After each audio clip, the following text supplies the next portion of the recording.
Welcome to Ashoka online academy. మనం ఇప్పటి వరకు తెలంగాణ హిస్టరీ క్లాసెస్ చూసాం. ఇండియన్ హిస్టరీ అనే క్లాసెస్ ఈ రోజుతో మొదలుపెట్టే ఒక ప్రయత్నం చేద్దాం. ముందుగాల ఇండియన్ హిస్టరీలో ఎలాంటి క్వశ్చన్లు వస్తాయి, చాప్టర్లలో ఏ ఏరియాలను చదవాలా, ఎందుకంటే మనకు ఇండియన్ హిస్టరీ అనే concept Telangana public service commission option రూపంలో, ఆప్షనల్ కాదు, ఇది ఇండియన్ హిస్టరీ ఆప్షనల్ కాదు, కేవలం జనరల్ స్టడీస్. ఇది మీరు ఫస్ట్ అబ్జర్వేషన్ చేయాలి. అదే మనకు సివిల్స్లో అయితే మనకు ఆప్షనల్ సబ్జెక్టుగా హిస్టరీ అనేది, ఇండియన్ హిస్టరీ అనేది ఉంటుంది. తెలంగాణ పబ్లిక్ సర్వీస్ కమిషన్ కావచ్చు, పోలీస్ రిక్రూట్మెంట్ కావచ్చు, ఏదైనా కూడా ఫస్ట్ మనకు ఇండియన్ హిస్టరీ కేవలం జనరల్ స్టడీస్. గ్రూప్ 2లో లాస్ట్ టైం గ్రూప్ 2లో 41 క్వశ్చన్స్ ఇండియన్ హిస్టరీకి రావడం జరిగింది. అదే గ్రూప్ 1 ప్రిలిమ్స్లో అయితే 15 నుంచి 20 మార్కుల వరకు రావడానికి అవకాశం ఉంటుంది. ఒక్కోసారి 10 కూడా తగ్గవచ్చు, ఒకసారి 20కి ప్లస్ కూడా కావచ్చు. కాబట్టి 15 మార్కుల నుంచి 20 మార్కుల మధ్య ఇండియన్ హిస్టరీ క్వశ్చన్లు అనేవి మనకు గ్రూప్ 1 ప్రిలిమ్స్లో వస్తుంది. ఎనీ కాంపిటేటివ్ ఎగ్జామ్ మనకి 20 మార్కులకు సంబంధించినటువంటి కాన్సెప్ట్ ఇండియన్ హిస్టరీ 20 మార్క్స్. అదే గ్రూప్ 2 అనుకో 40 మార్కులు. ఎందుకు గ్రూప్ 2లో ఎక్కువ అంటే, గ్రూప్ 2లో 4 పేపర్లు ఉంటే పేపర్ 1లో ఉన్నది ఇండియన్ హిస్టరీ, పేపర్ 2లో కూడా 3 చాప్టర్ల రూపంలో ఇండియన్ హిస్టరీ ఇచ్చారు. పేపర్ 1లో ఉంది, పేపర్ 2లో ఉంది, రెండిట్లో ఉన్నది. కాబట్టి మనకు 41 క్వశ్చన్స్ లాస్ట్ టైం గ్రూప్ 2లో రావడం జరిగింది. అంటే ఒక 40 మార్కుల వెయిటేజీ. అంటే ఇండియన్ హిస్టరీకి ఎంత వెయిటేజ్ ఉందో తెలంగాణ హిస్టరీ కూడా అంతే వెయిటేజ్ ఉంటుంది గ్రూప్ 2 పర్పస్లో. ఇక మిగతా అన్ని ఎగ్జామ్లలో ఒక 20+ మార్కే రావడానికి అవకాశం ఉంది. కాబట్టి మన ఇండియన్ హిస్టరీ జనరల్ స్టడీస్. కానీ గమ్మత్ ఏంటంటే ఇండియన్ హిస్టరీ అతిపెద్ద సబ్జెక్ట్. ఏన్షియంట్, మీడివల్, మోడర్న్ 3 భాగాలు చేసి చెప్తున్నటువంటి దీంట్లో సిలబస్ చాలా ఎక్కువ ఉంటుంది. అంటే ఒక ఆప్షనల్ సబ్జెక్టు. వాస్తవంగా చూస్తే మీకు ఇండియన్ హిస్టరీలో ఉన్నంత సిలబస్ ఉద్యమ చరిత్రలో తక్కువ ఉంటుంది. నువ్వు ఇండియన్ హిస్టరీ ఎంత చదవాలో మూమెంట్ కూడా గంతే, అంతకంటే ఎక్కువేమి ఉండదు. కానీ మూమెంట్ ఏమో 150 మార్కులు, ఇండియన్ హిస్టరీ ఏమో 40 మార్కులు. ఇక్కడ మీకు పాలిటీ కానీ, ఇండియన్ హిస్టరీ కానీ, సోషియాలజీ కానీ ఇవన్నీ కూడా జస్ట్ 50 మార్క్స్ ఉన్నటువంటి సందర్భాలే. కానీ 150 మార్కులకు ఎంత చదువుతావో అంత చదవాలి. ఇంకా జిఎస్లో ఇంకా జాగ్రఫీ అయితే ఇంకా ఘోరం. జాగ్రఫీ మనకు వచ్చేదేమో 25 నుంచి 30 మార్కులు వస్తే దాంట్లో Indian geography, Telangana geography, world geography, disaster management, ఇంత 4 సబ్జెక్టు చదవాలి. అంటే ఒక 200 మార్కులకు ఎంత చదవాలో జాగ్రఫీ చదివి కూడా అంతే, జస్ట్ 30 మార్క్సే. అంటే కొన్ని సబ్జెక్టుల యొక్క లెంత్ చాలా పెద్దగా ఉంటుంది, మార్కులు తక్కువగా వస్తుంటాయి. అట్లా అని చెప్పేసి వదిలిపెట్టగలుగుతామంటే వదిలిపెట్టలేం. అందుకే మీరు ఈ ప్రిపరేషన్లో ఏ సబ్జెక్టుకి వెళ్ళి ఎంత వెయిటేజ్ ఉందన్న ప్రకారం మనం ప్రియారిటీ ఇవ్వాలి. అంటే జాగ్రఫీ ఎంత చదివినా మనం 30 మార్కులే వస్తాయి. కానీ ఆప్షనల్ సబ్జెక్ట్ ఉన్నటువంటి 150 మార్కుల మూమెంట్ కానీ, 150 మార్కుల ఎకానమీ కానీ ఎక్కువ కష్టపడితే స్కోరింగ్ పెరుగుతుంది. కానీ స్కోరింగ్ని మనం సాధించేటటువంటి సబ్జెక్టులకు ఎక్కువ టైం కేటాయించి మిగతా సబ్జెక్టులకు తక్కువ టైం కేటాయించి ఒక ప్రయత్నం చేయండి. కాబట్టి నాకు నచ్చిన సబ్జెక్టుగా నేను ఎక్కువ చదువుతా అంటే ఉద్యోగం రాదు. కాబట్టి ఉద్యోగం కొట్టాలంటే ఒక స్ట్రాటజిక్గా ఉండాలి. మన ఫైనల్గా సక్సెస్ అయినామా లేదా అనేది చూస్తారు. కాబట్టి ఆ మార్కుల వెయిటేజ్ ఆధారంగా మీరు ప్లాన్ చేసుకునే ఒక ప్రయత్నం చేయండి. ఇక మనము ఇండియన్ హిస్టరీ అనే పదంలో చూస్తే భారతదేశ చరిత్ర మనకు 3 ఉంటాయి, మీ అందరికీ తెలుసు. భారతదేశ చరిత్ర,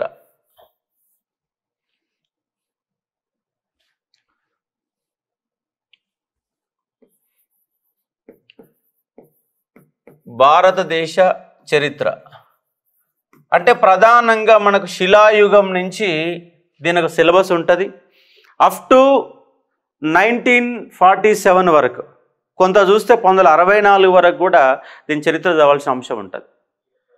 కానీ ఇక్కడ ప్రజెంట్ సినారియో ఏం చదవాలంటే కల్చర్, సంస్కృతి అనే దానికి ప్రాధాన్యత ఇవ్వండి. భారతదేశ చరిత్రలో పొలిటికల్ హిస్టరీ కాకుండా సంస్కృతి అనే దానికి ఎక్కువ ప్రాధాన్యత ఇవ్వాలి. సంస్కృతి అనే దానికి ఎక్కువ ప్రాధాన్యత ఇవ్వాలా.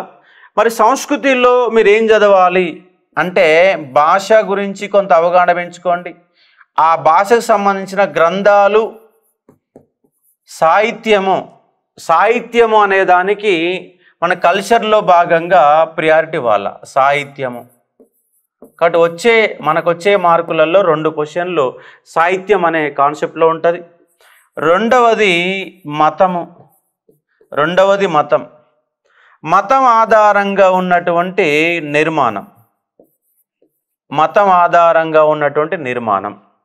నిర్మాణాలు మనకు ఏన్షియంట్ అండ్ మీడివల్లో మాత్రమే ఉంటుంది. మోడ్రన్లో నిర్మాణాల ప్రస్తావన ఉండదు. కాబట్టి ఏన్షియంట్ మీడివల్లో మతం మరియు నిర్మాణం. మతాలు మొత్తంగా మనకు కంప్లీట్గా వేద సాహిత్యం మొత్తం కూడా మతం అనే కాన్సెప్ట్లో, బౌద్ధ జైన మతాలు మొత్తం కూడా మతం అనే కాన్సెప్ట్లో, ఆ తర్వాత గుప్తుల కాలంలో కావచ్చు, ఢిల్లీ సుల్తాన్లు కావచ్చు, మొఘలాయిస్ కావచ్చు, ఛత్రపతి శివాజీ కావచ్చు, అలాగే భక్తిమత ఉద్యమం కూడా కంప్లీట్గా మతం మీద ఆధారపడి ఉంటుంది. ఏ చాప్టర్ చదివినా మతం చదవాలా, నిర్మాణం చదవాలా. నిర్మాణాలన్నీ కూడా టోటల్గా సింధు నాగరికత నుంచి మొదలు పెడితే అప్ టు మోడ్రన్లో భాగంగా బ్రిటిష్ వాళ్ళు నిర్మించినటువంటి చర్చిల నిర్మాణాల వరకు మొత్తంగా ఒక 4 నుంచి 5 పేజీలు మాత్రమే ఉంటుంది, ఎక్కువే ఉండదు. మొత్తం నిర్మాణాలు చదివితే ఒక 5 పేజీలు రాసుకోవచ్చు. కాబట్టి 5 పేజీల యొక్క నోట్స్ కనుక రాసుకుంటే మనకు పోవడానికి అవకాశం ఉంటుంది. నేను కూడా ఒక ప్లాన్ చేయాలని భావిస్తూ ఉన్నాను. Telangana movement, Telangana history, Indian history ఈ మూడింటిని కలిపి ఒక short notes, Ashok sir short notes అనే రూపంలో ఒక 250 పేజీలతోటి ఓన్లీ 250 పేజెస్, దాంట్లో మూమెంట్ ఉంటుంది, తెలంగాణ హిస్టరీ ఉంటుంది, ఇండియన్ హిస్టరీ ఉంటుంది. అంటే మెయిన్గా జనరల్ స్టడీస్ అనే పర్పస్లో, మొత్తం ఆప్షన్ల కోసంగా జనరల్ స్టడీస్ పర్పస్లో మనం చదివినప్పుడు 250 మార్కుల హిస్టరీ అనేది గ్రూప్ 2లో ఉంటే మన ఈ షార్ట్ బుక్ అనేది చదివితే, అశోక్ సార్ షార్ట్ బుక్ కనుక చదివితే మినిమం 50 to 60% వచ్చే విధంగా, ఒక 60% మార్కులు దాంట్లోకి వెళ్ళి వచ్చే విధంగా నేను ప్లానింగ్ చేయబోతా ఉన్నాను. అది ఒకవేళ సక్సెస్ అయితే మాత్రం మంచి బుక్ మనకు మార్కెట్లో రావడానికి అవకాశం ఉంటుంది. కాబట్టి భాష, మతము, నిర్మాణం ఈ కాన్సెప్ట్ చూసుకోండి. మళ్ళీ మోడర్న్కి వచ్చేసరికి సంస్థలు మళ్ళీ ఈ సంస్థలతో పాటుగా గ్రంథాలు దాంతో పాటుగా పత్రికలు అదేవిధంగా బ్రిటిష్ వాళ్ళు తీసుకొచ్చినటువంటి ఒక అమలు చేసినటువంటి విధానాలు, సైన్య సహకార పద్ధతి, జమీందారీ విధానం లాంటి అంశాల గురించి, విధానాల యొక్క ప్రస్తావన గురించి మనం కనుక చూసుకోగలిగితే మోడ్రన్లో కొంత కవర్ చేయడానికి అవకాశం ఉంటుంది. కాబట్టి భాష, మతము, నిర్మాణము అనే కాన్సెప్ట్లో కళలు అంటే పెద్దగా ఏం కనపడవు. ఈ కాన్సెప్ట్లలో మొత్తంగా మీరు అంటే ఏ కాన్సెప్ట్ అంటున్నాం? సంస్కృతి అంటున్నాం. అంటే మొత్తంగా చరిత్రని కనుక మీరు విభాగాలుగా మారిస్తే 3 భాగాలుగా మనం చరిత్రను చూడవచ్చు. ప్రధానంగా 3 భాగాలు, చాలా భాగాలు ఉంటాయి. కానీ రాజకీయ చరిత్ర, పరిపాలనా చరిత్ర, అడ్మినిస్ట్రేషన్, పరిపాలన, మూడవది సంస్కృతి. ఈ 3 భాగాలు ఉంటుందండి చరిత్రలో. ప్రధానమైన భాగాలుగా ఈ 3 చూడవచ్చు. రాజకీయ చరిత్ర, పరిపాలన, సంస్కృతి అనే 3 భాగాలుగా మన హిస్టరీని చూసుకోవచ్చు. అయితే పరిపాలనలో కొంత తక్కువనే వస్తాయి బిట్లు, కానీ క్రిటికల్గా ఉంటుంది. పరిపాలన మీద క్వశ్చన్లు పడ్డాయంటే దాదాపు మనం 60% మాత్రమే చేయడానికి ఉంటుంది, 100% చేయలేము. రాజకీయ చరిత్రలో క్వశ్చన్లు పడితే దాదాపు 90% చేయగలుగుతాం. ఒకప్పుడు 2005 కంటే ముందు రాజకీయ చరిత్రకు ప్రాధాన్యం ఉండేది, కానీ మారుతుంది, ప్రిపరేషన్ విధానాలు మారుతున్నాయి. కాబట్టి ఫస్ట్ ఇప్పుడు ఇక్కడ మనము ఈ సంస్కృతి అనే కోణంలో చూస్తున్నాం. ఆ సంస్కృతిలో ఏముందంటే సాహిత్య గ్రంథాలు ఉన్నాయి, ఆ సంస్కృతిలో ఏముందంటే మతం ఉంది, ఆ సంస్కృతిలో ఏముందంటే నిర్మాణం ఉంది, ఆ సంస్కృతిలో ఏముందంటే మనకు కళలు అనే ఒక పాయింట్ ఉన్నది. కాబట్టి ఈ సంస్కృతి అనే దానికి అంటే నేనేం చెప్తున్నా అంటే పుస్తకంలో చివరి ఒక చాప్టర్ 100 పేజీలు ఉంటే ఆ 100 పేజీలలో 70వ పేజీ నుంచి 100 పేజీ వరకు చదవాలి. అంటే ఎగ్జాంపుల్ చెప్తున్నా, ఒక 100 పేజీల ఒక చాప్టర్ మొఘలాయిస్ అనే చాప్టరు 100 పేజీలు ఉంటే 100 పేజీలలో 70 నుంచి 100 పేజీ వరకు జాగ్రత్తగా చదవాలి, క్లియర్గా చదవాలి.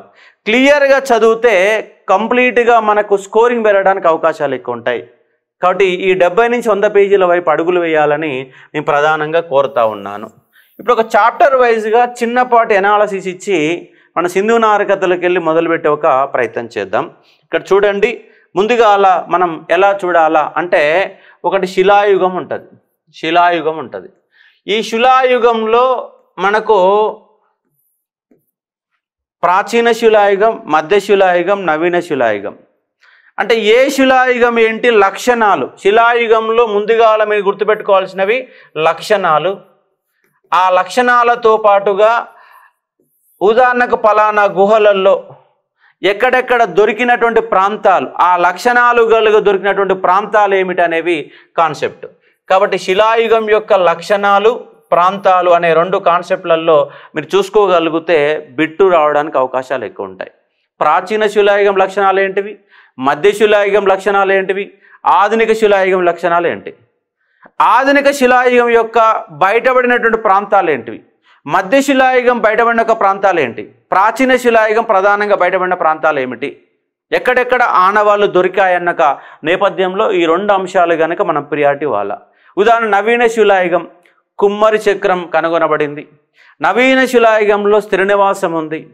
నవీన శిలాయుగంలో మొట్టమొదటిసారిగా రాగిని ఉపయోగించి తర్వాత ఇనుమును ఉపయోగించారు. వ్యవసాయ కార్యక్రమాలు మొదలైన ఇట్లా నవీన శిలాయుగం యొక్క లక్షణాలు, మధ్య శిలాయుగం యొక్క లక్షణాలు, ఆ లక్షణాలు ప్రాంతాలు అనే 2 కాన్సెప్ట్లలో శిలాయుగం అనే కాన్సెప్ట్ని చూసుకోండి. రెండవది సింధు నాగరికత. సింధు నాగరికత. మరి సింధు నాగరికతలో ప్రధానంగా ఏం చదవాలా అంటే సింధు నాగరికత యొక్క సంస్కృతిని చదవాలి. సంస్కృతి, సింధు నాగరికత యొక్క లక్షణాలు చదవాలి. సంస్కృతి ఏంటి, అమ్మతల్ని పూజించారు, పశుపతిని పూజించారు, పామును పూజించారు, పావురాన్ని పూజించారు. అంటే మతం, ఈ మతం కోణంలో సంస్కృతి అనే ఒక కాన్సెప్ట్ని చూసుకునే ఒక ప్రయత్నం చేయాలి ముందుగాల. రెండవది లక్షణాలు. లక్షణాలు ఏంటి, ఇది ఒక పట్టణ నాగరికత, మురుగునీటి పారుదల వ్యవస్థ ఉంది, కాల్చిన ఇటుకలు ఉపయోగించారు, గ్రిడ్ సిస్టంలో ఉన్నది కాల్చిన ఇటుకలు ఉపయోగించారు. పట్టణ నాగరికత, వ్యవసాయ ఆధారిత పట్టణ నాగరికత అనే అంశాన్ని మీరు గుర్తుపెట్టుకోవాలి. సింధు నాగరికత ఏమంటున్నాం, పట్టణ నాగరికత అంటున్నాం. మరి పట్టణంలో వ్యవసాయం ఉంటుందా, ఉండదు. కానీ ఒక నిర్మాణాల పరంగా, ఒక కన్స్ట్రక్షన్స్ పరంగా మాత్రమే సింధు నాగరికత పట్టణ నాగరికత. మిగతా లక్షణాలు మొత్తం గ్రామీణ జీవనానికి సంబంధం కలిగినటువంటి వ్యవస్థలే ఉంటవి. కాబట్టి పట్టణ నాగరికత లక్షణాలు ఏంటి, సంస్కృతిలో భాగంగా ఏ దేవతలని, పశుపతి ఉన్నది, పశుపతి అనే దేవుడి చుట్టూ ఎలాంటి జంతువులు ఉన్నవి, మాతృస్వామిక వ్యవస్థ లక్షణాలు కలిగినటువంటి ఏకైక పాఠం సింధు నాగరికత. ఒక సింధు నాగరికతతో తప్ప ఇంకెక్కడ కూడా నీకు మాతృస్వామ్యం కనపడదు. ఏది తొలివేదం కానీ, మలివేదం కానీ, బౌద్ధ జైనం కానీ, మౌర్యులు కానీ, గుప్తులు కానీ ఎక్కడ కూడా నీకు మాతృస్వామ్యం కనపడదు. కేవలం మాతృస్వామ్యం సింధు నాగరికతలో ఉంటాయి. కాబట్టి ఆ అంశాల నేపథ్యంలో చూసుకునే ఒక ప్రయత్నం చేయవచ్చు. ఇది ఉన్నటువంటి సందర్భంగా చూసుకోండి. అట్లా సంస్కృతి లక్షణాలు మాత్రం చూడాలా. నెక్స్ట్ 3వ చాప్టర్లో ఏముంటుంది అంటే వేద నాగరికత. ఈ వేద నాగరికతలో మనం ఏం చూడాలంటే వేద సాహిత్యం. వేద సాహిత్యం అనే నేపథ్యంలోనే వేద సాహిత్యం యొక్క లక్షణాలు, జనజీవనం యొక్క లక్షణాలు అనే కాన్సెప్ట్ చూస్తాం. ప్రధానంగా ఏం చూడాలంటే సాహిత్యం అనే దానిలోనే మీరు నిమగ్నమై ఉండాలా. కాబట్టి వేదాలు 4 వేదాలు, 4 ఉపవేదాలు, షడ్దర్శనాలు, వేదంగాలు, దాంతోపాటు రామాయణ మహాభారతం, టోటల్గా 26 అంశాలు ఉంటాయి. 26 అంశాలు ఉంటాయి. 26 అంశాలు ఉంటాయి. ఆ 26 అంశాల ఆధారంగా వేద సాహిత్యాన్ని కనుక మనం చర్చించగలిగితే, ఎందుకంటే పెద్ద చాప్టర్ అండి, చాలా పెద్ద చాప్టర్ ఉంటాయి, కేవలం ఒక్కొక్క మార్కు మాత్రమే వస్తుంది కాబట్టి కొంత జాగ్రత్తగా మనం చూసుకునే ఒక ప్రయత్నం చేయాలి కాబట్టి అవగాహన చేసుకునే ఒక ప్రయత్నం చేయండి. వేద సాహిత్యం. వేద సాహిత్యం తర్వాత మీకు ఇక్కడ షోడశ మహాజనపదాలు అనే ఒక చాప్టర్ వస్తుంది. షోడశ మహాజనపదాలు, షోడశ మహాజనపదాలు, షోడశ మహాజనపదాలు వస్తాయి. ఈ షోడశ మహాజనపదాలలో ప్రధానంగా మీరున్నటువంటి రాజధానులు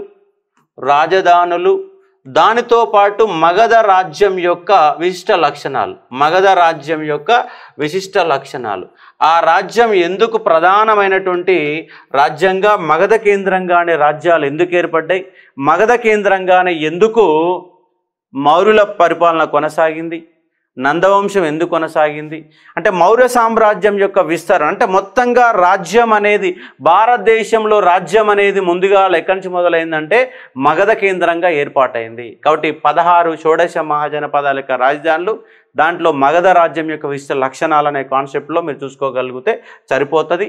ఇక్కడ ప్రధానంగా ఒక 10 మంది రాజులు వస్తారు. వాళ్ళ గురించి ఏంటంటే ఇది పొలిటికల్ హిస్టరీ బేస్డ్లో ఉన్నటువంటి లక్షణాలు కలిగిన ఒక చాప్టర్. ఇది కల్చర్ నేపథ్యంలో కాదు, పొలిటికల్ హిస్టరీ నేపథ్యంలో ఉన్న ఒక చాప్టర్గా మీరు అవగాహన చేసుకునే ఒక ప్రయత్నం చేయవచ్చు. ఆ తర్వాత మీకు వచ్చేది ఏంటంటే బౌద్ధ జైన మతాలు వస్తుంది. బౌద్ధ జైన మతాలు.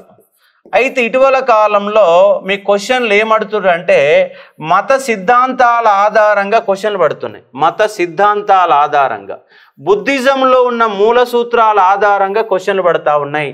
ఆ క్వశ్చన్లో 90% ఆఫ్ స్టూడెంట్స్ ఎవరు చేయలేకపోతూ ఉన్నారు. ఇప్పుడు ఈ మధ్య కాలంలో అడుగుతున్న క్వశ్చన్. గతంలో ప్రధానంగా ఏంటంటే మత సాహిత్యం, జైన సాహిత్యము అలాగే బౌద్ధ సాహిత్యము మరియు నిర్మాణం, ఈ రెండు ఆధారంగానే ఉండేది. ఇప్పుడు ప్రధానంగా మత సిద్ధాంతాలు, బుద్ధిజం యొక్క సిద్ధాంతాలు, జైనిజం యొక్క సిద్ధాంతాల నేపథ్యంలో ఇక్కడ మనం చదవాలా. ఇక్కడ మత సాహిత్యం, నిర్మాణం అనే కోణంలో ఈ చాప్టర్ బౌద్ధ జైన మతాలను కనుక మీరు చూడగలిగితే మనకు 1 మార్కు రావడానికి అవకాశాలు ఎక్కువ ఉంటాయి కాబట్టి అర్థం చేసుకోవచ్చు. ఇక ఇంకేమొస్తుంది అంటే ఇక్కడ పర్సనల్ బయోగ్రఫీస్ వస్తాయి. బుద్ధుడి యొక్క పర్సనల్ బయోగ్రఫీ, ఏడ పుట్టిండు, ఏడ చనిపోయిండు, ఆయనకి ఎక్కడ జ్ఞానోదయం అయింది అనేవి బేసిక్ ఆఫ్ క్వశ్చన్లలో అడుగుతారు. కానీ ఒక గ్రూప్ 2, గ్రూప్ 1 స్టాండర్డ్లో అలాంటి క్వశ్చన్లు పడుతున్నాయంటే పడతలేవన్న అంశానికి అర్థం చేసుకోవచ్చు. దీని తర్వాత మనకు వచ్చే చాప్టర్ ఏంటంటే మౌర్యులు అనే చాప్టర్ వస్తుంది. ఏమొస్తుంది? మౌర్యులు అనే చాప్టర్ వస్తుంది. మరి మౌర్యులలో మనకు 2 కాన్సెప్ట్లలో బిట్లు పడుతున్నాయి. ఒకటి శాసనాలు, ఒకటి అశోకుడి యొక్క శాసనాలు. ఏ శాసనంలో ఏమున్నది, ఆ శాసనంలో పేర్కొనబడిన అంశాలు ఏంటి, అది ఏ భాషలో రాయబడింది అన్న మొదటి పాయింట్ శాసనాలు చూసుకోండి. రెండో కాన్సెప్ట్ ఏమిటి అంటే మౌర్యుల యొక్క పరిపాలన అండి, మౌర్యుల పరిపాలన. ఇక్కడ మీకు క్వశ్చను పరిపాలన మీద కాన్సెప్ట్ చేయాలి, కల్చర్ అనేది లేదు. కాకపోతే మీకు అడిగే మరొక పాయింట్ ఏంటంటే అశోకుడి యొక్క దమ్మ అడుగుతున్నాడు. అశోక్ యొక్క దమ్మ విధానం యొక్క లక్షణాల పైన క్వశ్చన్ పడుతూ ఉంది. రేపు చూడండి పేపర్ వచ్చినాక నేను ఏ కాన్సెప్ట్లు అయితే చెప్పానో అదే కాన్సెప్ట్లలో మీకు బిట్లు పడకపోతే అడగండి. ఇక్కడ శాసనాలు, మౌర్యుల పరిపాలన, అశోకుడి యొక్క దమ్మ విధానం, ఈ మూడింటి పైన మీరు ప్రధానంగా కాన్సన్ట్రేషన్ యొక్క ప్రయత్నం చేయండి. వీళ్ళ కాలంలో ఆధారాలకు సంబంధించి మత సాహిత్యం ఉంటుంది. ఆధారాలకు సంబంధించి మౌర్య బుద్ధిజం సంబంధించిన అంశాలు ఏమున్నాయి, ఆధారాలలో సాహిత్య గ్రంథాలు కొంత కనబడతాయి కాబట్టి వాటిని ఒక్కసారి లుక్ వేసుకుంటే సరిపోతుంది. కాబట్టి మౌర్యులు అనే దాంట్లో పరిపాలన దానికి మీరు కాన్సన్ట్రేట్ చేయాలని చెప్పి ఒక ప్రయత్నం చేస్తూ ఉన్నా. నెక్స్ట్ తర్వాత మీకు మౌర్య అనంతర యుగంలో కూడా ఒక బిట్ రావడానికి అవకాశం ఉంటుంది. మౌర్య అనంతర యుగంలో శుంగులు కానీ, కుషానులు కానీ, శకులు కానీ, ఇక్కడ కూడా ఒక మార్క్ రావడానికి అవకాశం ఉంటుంది. ఇక్కడ కల్చర్ పార్ట్ చాలా తక్కువగా ఉంటుంది. రాజులు వాళ్ళ యొక్క వివరాలు, వాళ్ళు ఏం చేశారు అన్నటువంటి ఒక పాయింట్ నేపథ్యంలో చూసుకుంటే సరిపోతుంది.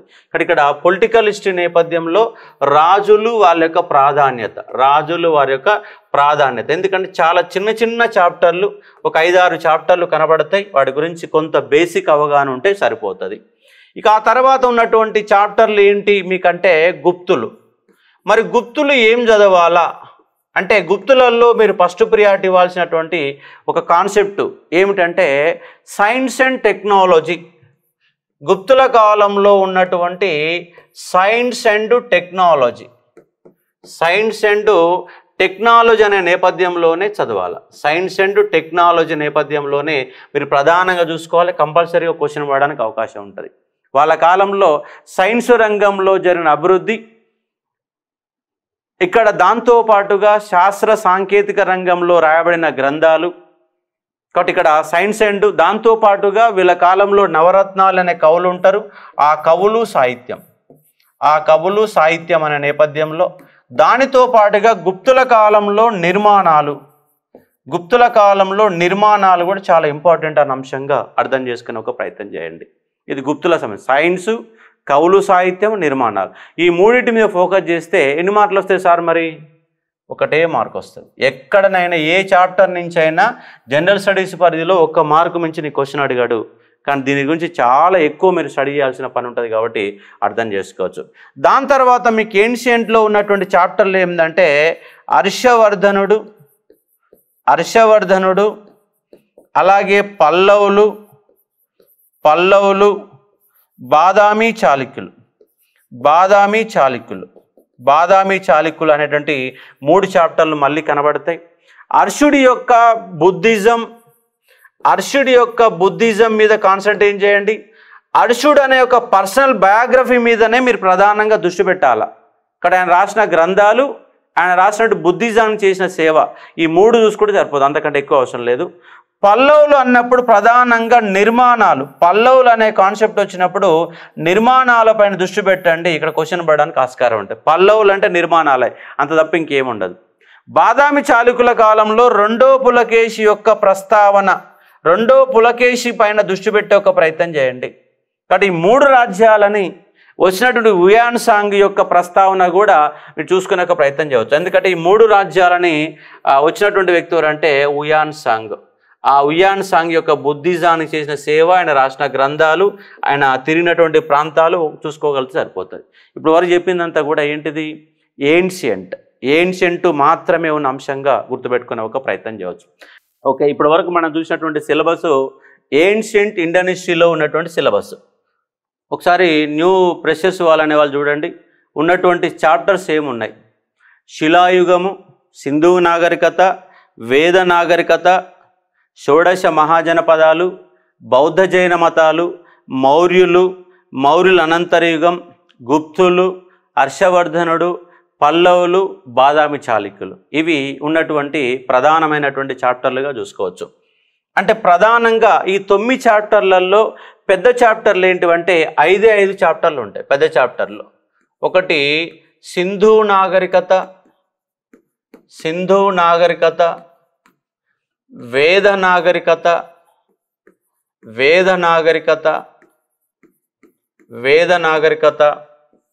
బౌద్ధ జైన మతాలు,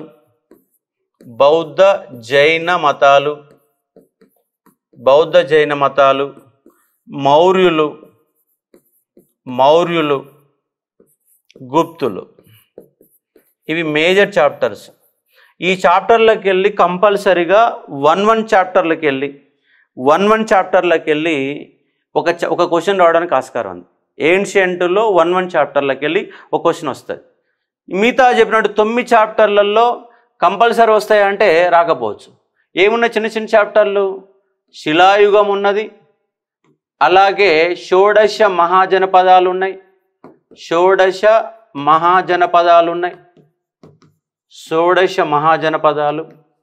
దీంతో పాటుగా మౌర్య అనంతరయుగం,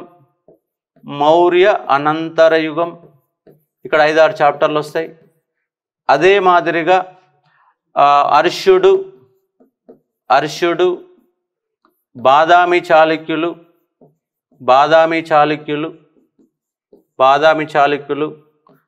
అలాగే పల్లవులు. ఇక్కడ చూడండి, అంటే ప్రధానమైన చాప్టర్లు 5 చాప్టర్లు ఉంటే దానితో పాటుగా మిస్లేనియస్ నేపథ్యంలో కొంత అవగాహన కోసం చదివి ఇక్కడికి వెళ్ళి కూడా ఒకసారి వాడు ప్రధాన చాప్టర్లకి వెళ్ళి వచ్చేసి ఇక్కడ కూడా క్వశ్చన్ పడే అవకాశాలు ఉంటాయి. కానీ మ్యాక్సిమం అయితే అట్లా చేయడు. ఈ ప్రధాన చాప్టర్ల పైన ప్రధాన దృష్టి పెడుతూ ఇటు అవగాహన పెంచుకోవాలా. ఇది టోటల్గా ఏన్షియంట్ ఇండియన్ హిస్టరీలో ఉన్నటువంటి కాన్సెప్ట్గా గుర్తుపెట్టుకునే ఒక ప్రయత్నం చేయవచ్చు. ఇది ఉన్నటువంటి సందర్భం. అయితే మీడివల్లో మనకు సిలబస్ తక్కువ ఉంటుంది, మీడివల్లో సిలబస్ తక్కువ ఉంటాయి, మార్కులు కూడా తక్కువ ఉంటుంది. సిలబస్ తక్కువ ఉంటే మీడివల్ తక్కువ, మార్కులు తక్కువ ఉంటాయి కాబట్టి అవగాహన చేసుకోండి. ఇది ఏన్షియంట్ ప్రాచీన భారతదేశానికి సంబంధించినటువంటి కాన్సెప్ట్. ఒక ఫుల్ లెంత్గా మీకు అసలు సిలబస్ ఏముంటుంది ఇండియన్ హిస్టరీ అనే నేపథ్యంలో దీని గురించి అవగాహన మీకు దొరకడానికి అవకాశం ఉంటుంది. నెక్స్ట్ మధ్యయుగ భారతదేశ చరిత్ర. మధ్యయుగ భారతదేశ చరిత్ర. మధ్యయుగ భారతదేశ చరిత్ర దీంట్లో ఏముంటుంది అంటే అరబ్బుల దండయాత్ర, దాని తర్వాత గజనీ అండ్ గోరీ మొహమ్మద్, అలాగే రాజపుత్రులు ఒక 10 చాప్టర్లు ఉంటాయి, 10 వంశాలు ఉంటాయి రాజపుత్రులకు సంబంధించి. అంటే ఈ 3 చాప్టర్లకు వెళ్ళి ఒక్కొక్క మార్కు కంపల్సరీగా వస్తుందా అంటే వస్తుందని చెప్పలేం, గ్యారంటీగా చెప్పలేం, కానీ చిన్న చిన్న చాప్టర్లు. దీని తర్వాత మీకున్నటువంటి అంశాలలో కనుక చూసి ఒక ప్రయత్నం చేస్తే ఢిల్లీ సుల్తానులు, మొఘలాయులు.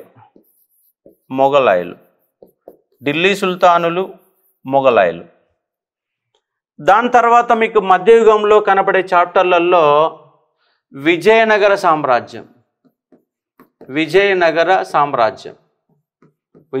సామ్రాజ్యం, దానితో పాటుగా భక్తిమత ఉద్యమం,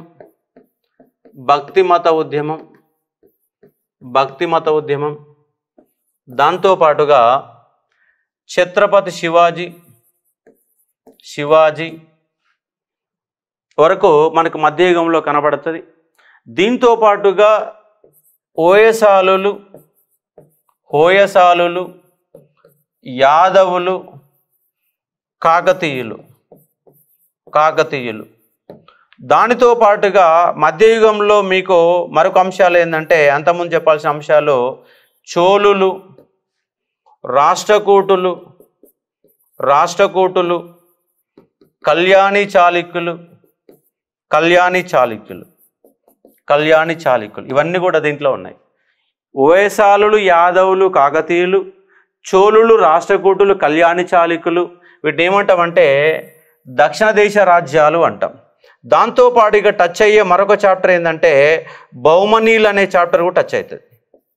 బహుమనీలు అనే ఒక చాప్టర్ కూడా దీంట్లో టచ్ కావడానికి అవకాశం ఉంటుంది. ఎందుకంటే విజయనగర సామ్రాజ్యం వచ్చినప్పుడు మళ్ళీ ఏమొస్తుంది అంటే బహుమని సామ్రాజ్యం వస్తుంది. ఇవి ఉన్నటువంటి ప్రధానమైన చాప్టర్లుగా అర్థం చేసుకోవచ్చు. అరబ్బుల దండయాత్ర, గజనీ గోరీ మొహమ్మద్, రాజపుత్రులు ఈ అనామకమైన చాప్టర్లే. ఈ యొక్క అనామకమైన చాప్టర్లుగా కనబడతాయి. ఇవి కూడా అనామకమైన చాప్టర్లుగానే కనబడతాయి. మధ్యలో ఢిల్లీ సుల్తానులు, మొఘలాయులు, విజయనగర సామ్రాజ్యం, భక్తిమత ఉద్యమం, శివాజీ ఇవి మేజర్ చాప్టర్లుగా మీరు పరిగణించేసుకో ప్రయత్నం చేయండి. అంటే 2 భాగాలు చేసినాం. అరబ్బుల దండయాత్ర, గజనీ మహమ్మద్, గౌరీ మహమ్మద్, రాజపుత్రులు, ఢిల్లీ సుల్తానులు, మొఘలాయులు, విజయనగర సామ్రాజ్యం, భక్తిమత ఉద్యమం, శివాజీ. ఇక్కడ మీకు అనామకమైన చాప్టర్ టచ్ చేయొచ్చు, టైం ఉంటే చదవచ్చు, టైంలోకి వదిలిపెట్టవచ్చు. కానీ ఒక మార్క్ ఏరియాలకి వెళ్ళి కంపల్సరీ వస్తుంది. మరి ఏరియాలో ఏమడుగుతారంటే కల్చరే. ఈ ఏరియాలో ఉన్నటువంటి అంశాలు కల్చరే అడుగుతారు. ఇక్కడ కనుక మీరు అరబ్బుల దండయాత్ర, గోరీ దండయాత్ర అనేది ప్రధానంగా దేనిపైన దృష్టి పెడతాడంటే రాజకీయ చరిత్ర. ఆ రాజకీయ చరిత్ర ఆధారంగా ఉన్నట్టు సాహిత్యము, రాజకీయ చరిత్ర అనే కోణంలోనే ఈ 2 చాప్టర్లు ఉంటాయి. అదే మీకు రాజపుత్రుడు అనే చాప్టర్ తీసుకున్నప్పుడు ఏం క్వశ్చన్ అడుగుతారు అంటే నిర్మాణాలు అడుగుతారండి. నిర్మాణాలు, సాహిత్యం అనే కోణంలో క్వశ్చన్ పడడానికి ఆస్కారం ఉంటుంది. రాజపుత్రుడు అనే కాన్సెప్ట్ చూసినప్పుడు నిర్మాణాలు చూస్తారు. అదే మీకు ఢిల్లీ సుల్తాన్లు అనే కాన్సెప్ట్ వచ్చినప్పుడు కొంత రాజకీయ చరిత్ర అవగాహన ఉండాలా, సాహిత్యం అవగాహన ఉండాలా, నిర్మాణాలు అవగాహన ఉండాలా.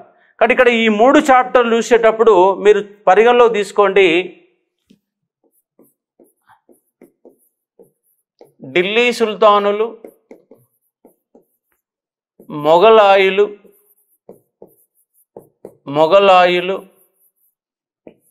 విజయనగర సామ్రాజ్యం ఈ 3 చాప్టర్లకి వెళ్ళి కంపల్సరీగా ఒక క్వశ్చన్ గ్యారంటీగా వస్తుందండి. ఢిల్లీ సుల్తాన్లలో మీరు కన్ఫ్యూజ్ గురయ్యేది ఎక్కడంటే సాహిత్యం, మొఘలాయులలో కన్ఫ్యూజ్ గురయ్యేది ఎక్కడంటే సాహిత్యం. ఈ రెండు సాహిత్య గ్రంథాలు కనుక మీకు ఢిల్లీ సుల్తాన్లలో మొఘలాయులలో క్వశ్చన్ పడితే అడ్డంగా బుక్ అయిపోతారు.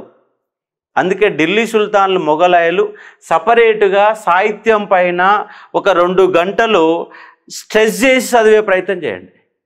స్ట్రెస్ చేసి చదివే ప్రయత్నం చేస్తే అక్కడ బిట్టు కనుక పడితే పోకుండా ఉండడానికి అవకాశాలు ఎక్కువ ఉంటవి. ఈ 3 చాప్టర్లలో మనకి ఇంపార్టెంట్ కాన్సెప్ట్ ఏంటంటే నిర్మాణాలు చాలా ఇంపార్టెంట్.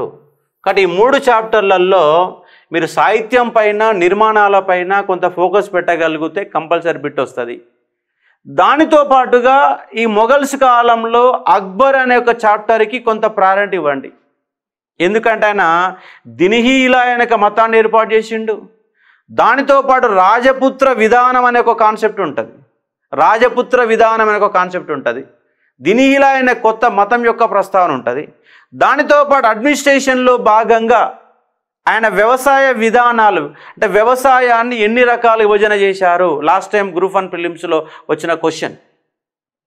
కాబట్టి అందుకని నేను ఏమంటున్నానంటే గతంలో కూడా చెప్పాను, మళ్ళీ చెప్తున్నా, ఒక చాప్టర్ చదివిన తర్వాత ఈ చాప్టర్లో ప్రధానమైన కాన్సెప్ట్ ఏంటి, ఎక్కడ బిట్టుబడుతుంది, ఏ ఇంపార్టెంట్ ఏ ఏరియాని మనం స్ట్రెస్ చేయాలా అని ప్రతి చాప్టర్ పైన చాప్టర్ మొత్తం అయిపోయినాక ఒక అర్ధ గంట కనుక ఒక హాఫ్ అన్ అవర్ కనుక మీరు కొంత జాగ్రత్త పడగలిగితే మీకు ఇండియన్ హిస్టరీలో 80% పైన స్కోర్ రావడానికి అవకాశం ఉంటుంది. 80% అనేది 100% అనట్లేను.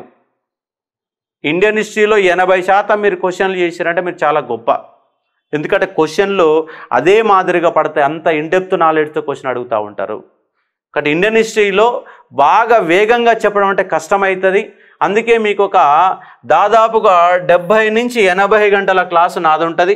ఇప్పుడే ప్రిపరేషన్ మొదలుపెట్టిన వాళ్ళు, నాకు ఉద్యోగం వస్తుంది కలగనకుండా, ఇప్పుడే మొదలుపెట్టిన వాళ్ళు, కొత్త ఫ్రెషర్స్, నేను ఇప్పుడే ఉద్యోగం కొడతాను కలగనకుండా సబ్జెక్టు నేర్చుకోండి. ఫస్ట్ సబ్జెక్టు నేర్చుకుంటే తర్వాత ఉద్యోగం వస్తుంది. నువ్వు సబ్జెక్టే నేర్చుకోకుండా నేను గ్రూప్ 2 ఆఫీసర్ అయిపోతా అంటే అది సాధ్యం కాని ఒక పనిగా మారిపోతుంది.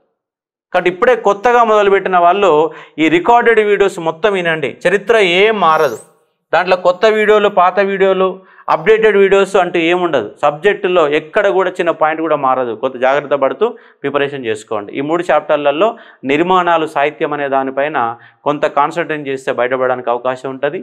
ఇది మీడివల్లో ఉన్నటువంటి సిలబస్. ఈ సిలబస్ పైన అవగాహన పెంచుకునే ఒక ప్రయత్నం చేయండి. నెక్స్ట్ మనము ఇక మోడ్రన్లో కనుక కొంత చూసే ఒక ప్రయత్నం చేస్తే, మోడ్రన్ మీరు గతంలో కూడా ఎక్స్ప్లెయిన్ చేశాను, ఆల్రెడీ క్లాసెస్ విన్నారు. ఒక్కసారి బ్రీఫ్గా మీకు ఇచ్చే ఒక ప్రయత్నం చేస్తాను మోడర్న్ ఇండియా హిస్టరీ పైన కూడా. నెక్స్ట్ మోడ్రన్లో మీరు ప్రధానంగా దృష్టి పెట్టాల్సినటువంటి ఏరియాస్ ఏంటి, మోడ్రన్లో ఏం చదవాలి అంటే సంస్థలు కంపల్సరీ క్వశ్చన్, గ్రంథాలు కంపల్సరీ క్వశ్చన్, పత్రికలు కంపల్సరీ క్వశ్చన్. అంటే ఈ 3 అంశాలు ఎవరికి సంబంధం ఉంటాయి అంటే వ్యక్తుల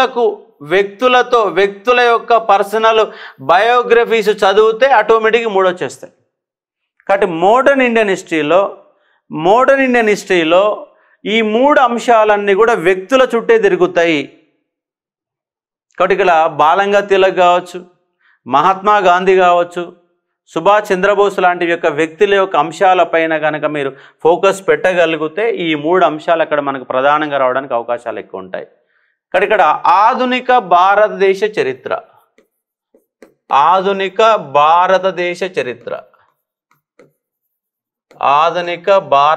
చరిత్ర ఉన్న అంశాలు కనుక మీరు చూసే ఒక ప్రయత్నం చేస్తే, ఇక్కడ చూడండి, యూరోపియన్ల రాక ఒక కంపల్సరీ క్వశ్చన్ వస్తుంది. యూరోపియన్ల రాక 4 కంపెనీలు ఎట్లా వచ్చినాయి, వాటి యొక్క నేపథ్యం ఏంటి ఒకసారి చూసుకునే ఒక ప్రయత్నం చేయవచ్చు. దాని తర్వాత మీరు కొంత బ్యాక్ పోయి చూడాల్సిన అంశం ఏంటంటే మలి మొఘలాయులు, దానితో పాటుగా పీష్వాలు. మలి మొఘలాయులు, పీష్వాలు అనేవి మోడర్న్కి వస్తాయి. అక్కడ మొఘలాయులు అక్కడికి వస్తే మళ్ళీ మలి మొఘలాయులు, పీష్వాలు అనేవి ఇక్కడికి వస్తున్నాయి, మోడర్న్కి వస్తున్నాయి. కానీ ఇక్కడ కూడా కొన్ని క్వశ్చన్లు ఇబ్బంది పడే అవకాశం ఉంటుంది. ఈ మలి మొఘలాయులు, పీష్వాల గురించి మొత్తం అవగాహన ఉంటేనే ఆంగ్లో మరాఠా యుద్ధాల గురించి కనుక మనం రావడానికి అవకాశం ఉంటుంది. ఇక్కడ యూరోపియన్ల రాక తర్వాత మన కంపల్సరీగా వచ్చే క్వశ్చన్ బ్రిటిష్ సామ్రాజ్య విస్తరణ.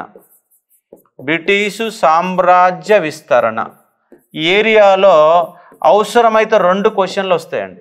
2 క్వశ్చన్లు వస్తాయి బ్రిటిష్ సామ్రాజ్య విస్తరణలో. ఎందుకంటే ఇక్కడ ఆంగ్లో కర్ణాటక యుద్ధాలు, ఆంగ్లో మైసూర్ యుద్ధాలు, ఆంగ్లో మైసూర్ యుద్ధాలు, మైసూర్ యుద్ధాలు, మైసూర్ యుద్ధాలు, మూడవది మరాఠా యుద్ధాలు, మరాఠా యుద్ధాలు, అదేవిధంగా 4వ సిక్కు యుద్ధాలు, సిక్కు యుద్ధాలు. ఈ 4 యుద్ధాలు ఇంపార్టెంట్. అలాగే మీకు నేపాల్ యుద్ధాలు, ఆఫ్ఘన్ యుద్ధాలు, బర్మా యుద్ధాలు అనేవి కూడా మీకు తారసపడతాయి. ఓపిక ఉంటే అవి చదవండి. ఓపిక లేకపోతే ఇప్పుడు తక్కువ టైం ఉంది కాబట్టి కర్ణాటక యుద్ధాలు, మైసూర్ యుద్ధాలు, మరాఠా యుద్ధాలు, సిక్కు యుద్ధాలు, వీటికి సంబంధించిన సందులు, వీళ్ళ కాలంలో గవర్నర్ జనరల్స్, ఎవరెవరు ఆ కాలంలో ఉన్నటువంటి పరిపాలకులు ఎవరనే నేపథ్యంలో చూసుకోవాలా. అవసరమైతే ఇక్కడ 2 క్వశ్చన్లు పడతాయి. యూరోపియన్ల రాక కంపల్సరీ క్వశ్చన్ పడతాయి. ఇవన్నీ అయిపోయిన మరుక్షణమే మీకు స్టార్ట్ అయ్యేటటువంటి దాంతోపాటుగా ఇక్కడ సామ్రాజ్య విస్తరణలో మీరు ప్లాసీ యుద్ధం, బక్సార్ యుద్ధాలు కూడా ఇక్కడ చూసుకోవాలి. ప్లాసీ యుద్ధం, బక్సార్ యుద్ధాలు కూడా చాలా ఇంపార్టెంట్. ప్లాసీ బక్సార్ యుద్ధాలు ఇవన్నీ కూడా బ్రిటిష్ సామ్రాజ్య విస్తరణలో భాగంగా మీరు స్టడీ చేయాల్సిన పాయింట్స్, చాలా ఇంపార్టెంట్. సబ్జెక్ట్ అంతా ఇక్కడే ఉంటుందండి. సబ్జెక్టు నేర్చుకునే నేపథ్యాలు ఎక్కడ ఉంటాయంటే ఈ ఏరియాలో మన సబ్జెక్టుని బాగా గ్రిప్పించుకోవడానికి అవకాశం ఉంటుంది. దాని తర్వాత మీకు ఉన్నటువంటి చాప్టర్లలో ప్రధానంగా 1857 సిపాయిల తిరుగుబాటు కంపల్సరీగా ఒక క్వశ్చన్ రావడానికి ఆస్కారం ఉంటుంది తిరుగుబాటులో. దాని తర్వాత మీకు సంఘ సంస్కరణ, సాంఘిక సంస్కరణ ఉద్యమాలు, సాంఘిక సంస్కరణ ఉద్యమాలు, సాంఘిక సంస్కరణ ఉద్యమాలలో బ్రహ్మ సమాజం, ఆర్య సమాజం, ప్రార్థనా సమాజం, థియోసాఫికల్ సొసైటీ, ఇలాంటి అంశాలు మొత్తం కూడా ఈ చాప్టర్లు చూసుకోవాలా. ఇది కంపల్సరీగా 1 మార్క్ వచ్చేటటువంటి ఏరియా, 1 మార్క్ వచ్చేటువంటి ఏరియా. మీకు మళ్ళీ ఇబ్బంది పెట్టే అంశాలు ఏమిటంటే ఉద్యమాలు. ఈ ఏరియా చాలా కష్టంగా ఉంటుంది. ఓపిక ఉంటే చదవండి, లేకపోతే వదిలిపెట్టండి. ఇప్పుడు ఈ టైంలో ఎగ్జామ్ ప్రిపేర్ అయ్యే వాళ్ళు ఈ ఉద్యమాలు అనే చాప్టర్ని వదిలిపెట్టవచ్చు. ఎందుకంటే దీంట్లో ఏముంటాయి? కుల ఉద్యమాలు ఉంటాయి, ఏముంటాయి? రైతాంగ ఉద్యమాలు ఉంటాయి, ఏముంటాయి? జమీందారు ఉద్యమాలు ఉంటాయి, జమీందారు ఉద్యమాలు ఉంటాయి, ఇంకేముంటాయి? గిరిజన ఉద్యమాలు ఉంటాయి, గిరిజన ఉద్యమాలు ఉంటాయి. ఈ ఏరియాలో క్వశ్చన్ పడితే చాలామంది చేయడం కష్టమా అంటే చాలా కష్టం. ఏరియాలో బిట్టు కంపల్సరీ పోతుంది. ఇది ఓపిక ఉన్నప్పుడు. కొత్తగా ప్రెషర్స్ మొదలుపెట్టిన వాళ్ళు ఒక ఇండియన్ మ్యాప్ దగ్గర పెట్టుకొని ఏ ప్రాంతంలో ఏ ఉద్యమం వచ్చింది, ఆ ఉద్యమ నాయకుడు ఎవరని చెప్పేసి ఒక్కొక్క కుల ఉద్యమాలకు సంబంధించి ఒక ఇండియన్ మ్యాప్, రైతాంగ ఉద్యమాలకు ఒక ఇండియన్ మ్యాప్, ఆ మ్యాప్లోనే ఆ ప్రాంతాన్ని రౌండప్ చేసుకొని ఆ ఉద్యమం పేరు రాసుకొని ఆ ఉద్యమ నాయకులు ఎవరో అక్కడనే రాసుకోగలిగితే ఫస్ట్ మనకు ఒక సబ్జెక్టు పైన అవగాహన పెరిగి ఆ తర్వాత లోతుపోవడానికి అవకాశాలు ఎక్కువ ఉంటాయి. కాబట్టి ఎక్కువసార్లు మనం డిస్టర్బ్ చేసే ఎక్కువసార్లు క్వశ్చన్ పడిన అంశాలు ఏమిటంటే గిరిజన ఉద్యమాలు పడతా ఉంది, కుల ఉద్యమాలు పడతా ఉంది. కుల ఉద్యమాలు, గిరిజన ఉద్యమాలు చాలా ఇంపార్టెంట్ అన్న అంశంగా అర్థం చేసుకునే ఒక ప్రయత్నం చేయవచ్చు. ఇదండి ఎప్పుడు 1885 కంటే ముందున్నటువంటి ఆధునిక భారతదేశ చరిత్రకు సంబంధించినటువంటి కాన్సెప్ట్. దీంట్లో మన కంపల్సరీ ఎఫిషియెంట్గా చదవాలా, మార్కులు వచ్చేది ఎక్కడంటే యూరోపియన్ల రాక అనే పాయింట్ పైన కంపల్సరీ 1 మార్క్ రావడానికి అవకాశం ఉంటుంది. దాని తర్వాత చాలా ఇంపార్టెంట్ ఏరియా ఏమిటంటే బ్రిటిష్ సామ్రాజ్య విస్తరణ పైన 2 మార్కులు రావడానికి ఆస్కారం ఉంటుంది. అలాగే సాంఘిక సంస్కరణ ఉద్యమాలపైన కంపల్సరీ ఒక క్వశ్చన్ వస్తుంది. 1857 సిపాయిల తిరుగుబాటు మీద చాలాసార్లు ఎక్కువ శాతం వచ్చిన క్వశ్చన్ సందర్భాలు కనబడుతున్నాయి. ఇక్కడ క్వశ్చన్ పడుతుంది కానీ మనం ఆన్సర్ చేయలేకపోతున్న అంశాన్ని ఇక్కడ మీరు గుర్తుపెట్టుకునే ఒక ప్రయత్నం చేయవచ్చు. దట్ ఈస్ ద ఇండియన్కి సంబంధించిన కాన్సెప్ట్గా అవగాహన చేసుకోండి. అట్లాగే ఫైనల్గా మరొక చాప్టర్, ఇక్కడ ఎన్ని చాప్టర్లు ఇచ్చాము? 6 చాప్టర్లు ఇచ్చినాం. ఇక ప్రధానమైన చాప్టర్ ఏంటంటే 7వ చాప్టరు జాతీయోద్యమాలు. 7వ చాప్టరు జాతీయోద్యమాలు. జాతీయోద్యమాలు. 7వ చాప్టర్ జాతీయోద్యమం. ఈ జాతీయోద్యమంలో 3 భాగాలు అనుకుంటున్నాం. ఒకటి మితవాద యుగం. ఇక్కడ మనకు వ్యక్తులు వారు రాసినటువంటి గ్రంథాలు పత్రికలు, ఇంతే ఏముండదండి. సంస్థలు, పత్రికలు, గ్రంథాలే. మితవాద యుగంలో నువ్వు చదివేది ఏముండదు. ఆడొక 5-6 వ్యక్తులు ఉంటారు. ఆ వ్యక్తులు రాసిన గ్రంథాలు, ఆ వ్యక్తులు స్థాపించిన పత్రికలు, వాళ్ళ సంస్థలే. ఈ 3 అంశాలు చూసుకుంటే సరిపోతుంది. ఇక నీకు రెండవది అతివాద యుగం. ఈ అతివాద యుగంలో మనకు 2 ఉద్యమాలు వస్తాయి. ఒకటి వందే మాతర ఉద్యమం, రెండోది హోమ్ రూల్ ఉద్యమం. ఈ ఉద్యమాలు నిర్మించినటువంటి వ్యక్తులు ఇంపార్టెంట్. ఇక్కడ వ్యక్తులు, వాళ్ళు స్థాపించినటువంటి పత్రికలు, గ్రంథాలు. ఈ వందే మాతర హోమ్ రూల్ ఉద్యమంలో, అతివాద యుగంలో ఆ వ్యక్తులు అంటే జాతీయోద్యమంలో ప్రధానంగా ఫోకస్ పెట్టాలంటే ఉద్యమాలతో పాటుగా ఉన్నటువంటి ఒక 20 మంది వ్యక్తులకు సంబంధించినటువంటి బయోగ్రఫీస్ నేర్చుకోండి ఫస్ట్. ఆ వ్యక్తుల యొక్క బయోగ్రఫీస్ కనుక మీరు నేర్చుకుంటే మీరు సక్సెస్ అయినట్టు లెక్క. ఎందుకంటే ఆ బయోగ్రఫీలోని ఉద్యమాల యొక్క ప్రస్థానం మొత్తం వస్తుంది. దాంతోపాటు వందే మాతర ఉద్యమం ఏ రోజు స్టార్ట్ అయింది, అధికారికంగా ఏ రోజు స్టార్ట్ అయింది, ఏ రోజున బంద్ అయింది, ఆ ఉద్యమంలో భాగం తీసుకున్న నిర్ణయాలు ఏంటి అనే నేపథ్యాలు మళ్ళీ రావడానికి అవకాశాలు ఎక్కువ ఉంటాయి. కాబట్టి ఇది ఉన్నటువంటి అంశం. ఇక 3వది గాంధీ యుగం. ఈ గాంధీ యుగంలో మనకు 3 ఉద్యమాలు వస్తున్నాయి. ఒకటి సహాయ నిరాకరణ, రెండవది ఉప్పు సత్యాగ్రహం, మూడవది క్విట్ ఇండియా ఉద్యమం. ఇక్కడ మనకు మోడ్రన్లో మీరు ప్రధానంగా అబ్జర్వ్ చేయాల్సిన ఏమిటి అంటే కేవలం క్రోనాలజీ ఆధారంగా జరిగిన ఉద్యమాల యొక్క ప్రస్తావన మీకు తెలవాలా. అంటే టైం క్రోనాలజీ, సంవత్సరాల పట్టిక మోడర్న్ ఇండియాలో మీకు అవగాహన కనుక ఉంటే కంపల్సరీగా కళ్ళు మూసుకున్నా మీకు 50% మార్కులు వచ్చేస్తాయి. క్రోనాలజీ ఆధారంగా అంటే వందే మాతరం హోమ్ రూల్ మధ్య ఏం జరిగింది, సహాయ నిరాకరణ ఉప్పు సత్యాగ్రహం మధ్య ఏం జరిగింది, ఉప్పు సత్యాగ్రహం క్విట్ ఇండియా ఉద్యమాల మధ్య ఏం జరిగిన చిన్న ఉద్యమాల యొక్క ప్రస్థానం గురించి అవగాహన ఉండాలా.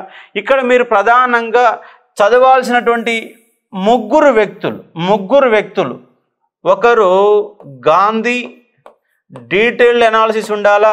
గ్రూప్ 1లో మెయిన్స్లో కూడా క్వశ్చన్ రావడానికి ఆస్కారం ఉంది. రెండవది అంబేద్కర్, మూడవది సుభాష్ చంద్రబోస్. ఈ వ్యక్తుల యొక్క పర్సనల్ బయోగ్రఫీస్ చాలా ఇన్డెప్త్గా చదవండి. కంపల్సరీగా మనకు గ్యారంటీగా క్వశ్చన్లు పడతాయి. ఉద్యమాలు ఒక వ్యక్తి అయితే ఈ ముగ్గురు యొక్క వ్యక్తులు చాలా ఇంపార్టెంట్ అన్న అంశాన్ని గుర్తుపెట్టుకోండి.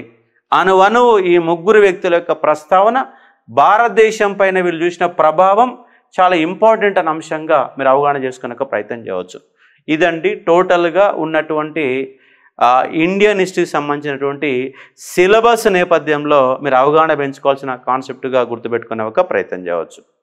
ఓకేనండి, ఏం కన్ఫ్యూజ్ ఏం లేదు. కొన్ని ఏరియాలలో కన్ఫ్యూజ్ వస్తుంది. ఎక్కడ కన్ఫ్యూజ్ వస్తుంది అంటే ఏరియా మొత్తం కన్ఫ్యూజ్ ఏం రాదు. చదువుతూ ఉంటే ఏకాగ్రత పెరుగుతుంది, చదువుతూ ఉంటే సబ్జెక్ట్ ఏర్పడుతుంది. కాబట్టి ఇక్కడ మీరు ఏం కన్ఫ్యూజ్ పడాల్సిన అవసరం లేదు. ఇక్కడ మనకు కంపల్సరీగా ఇప్పుడు మీరు ఎవరో క్వశ్చన్ అడిగారు, మనకు ఒక ప్రాచీనం, మధ్యయుగం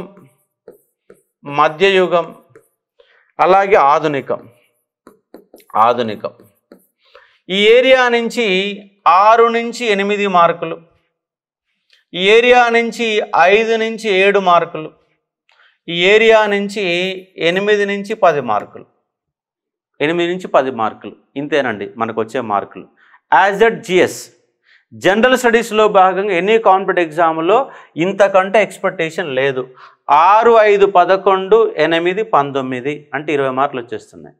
ఒకవేళ ఎక్కువ వస్తే 7, 8, 15, 10, 25 మార్కులు, అంతకు మించి ఎక్కువ రావు జనరల్ స్టడీస్లో భాగంగా.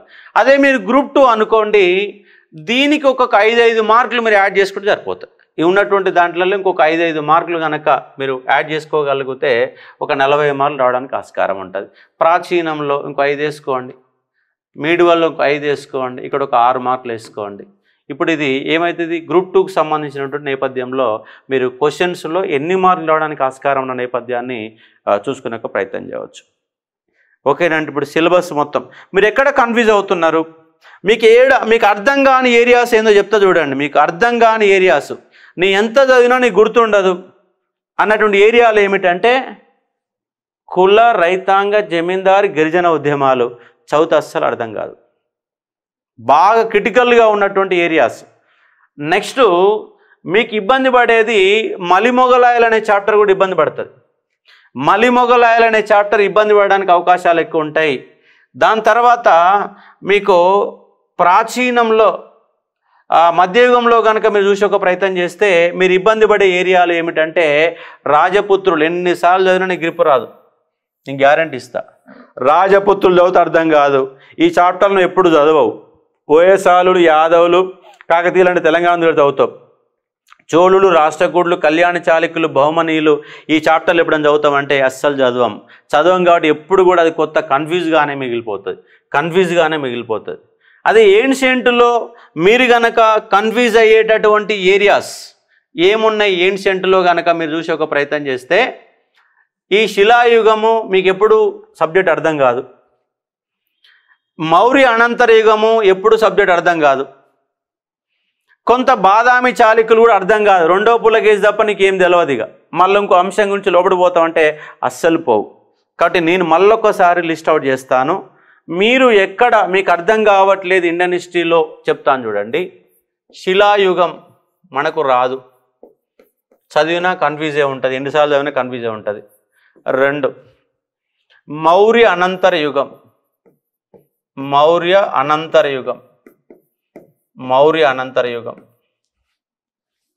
3 దక్షిణ దేశ రాజ్యాలు.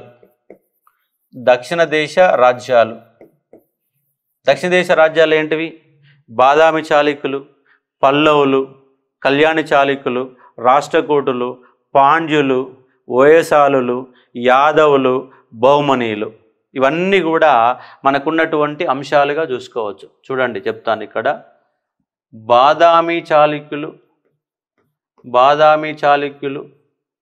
రాష్ట్రకూటులు,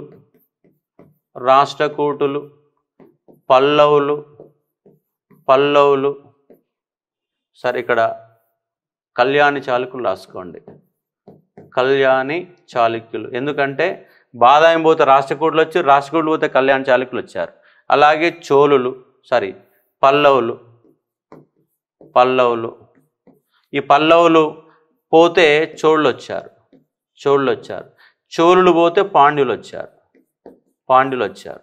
వీళ్ళందరూ పోయినాక ఈ కళ్యాణి చాళుక్యుల శిథిలాల పైన మీకు యాదవులు, ఓయసాలులు, అలా కాకతీయులు అంటే తెలంగాణలో వచ్చేసాం కూడా చదివేస్తాం. అలాగే బహుమనీయులు. ఈ చాప్టర్లు ఎంతమంది గ్రిప్ ఉన్నాయి ఒకసారి చూడండి. ఎంతమంది గ్రిప్ అంటే ఎవరికి సబ్జెక్ట్ రాదు, ఎందుకంటే నేర్చుకో, మన ప్రయత్నం కూడా చేయం. దక్షిణ దేశ రాజ్యాలు మొత్తం కూడా పోతుంది. అట్లాగే మీకు రాజపుత్రులు ఎప్పుడైనా సబ్జెక్ట్ నేర్చుకుంటారా అంటే ఎప్పుడు నేర్చుకోరు. ఎప్పుడు చూసినా కన్ఫ్యూజే ఉంటుంది. ఏం అర్థమైంది అంటే అర్థం కాని ఒక పరిస్థితి నేపథ్యంలో అర్థం చేసుకోవచ్చు. నెక్స్ట్ మీకు మళ్ళీ కన్ఫ్యూజ్ అయ్యేటటువంటి ఏరియాస్ ఏమిటి అంటే ఢిల్లీ సుల్తానులు, మొఘలాయులు.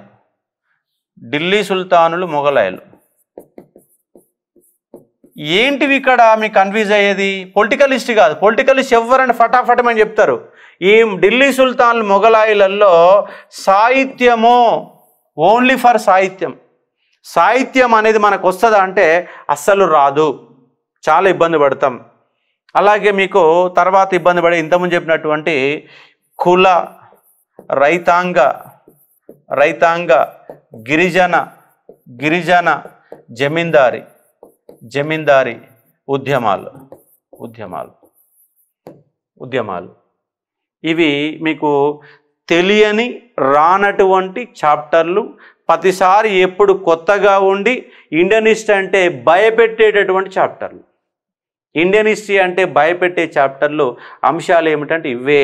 వాస్తవమో కాదో ఒకసారి మీ 6th సెన్స్ని మీరు పరీక్షించుకోండి.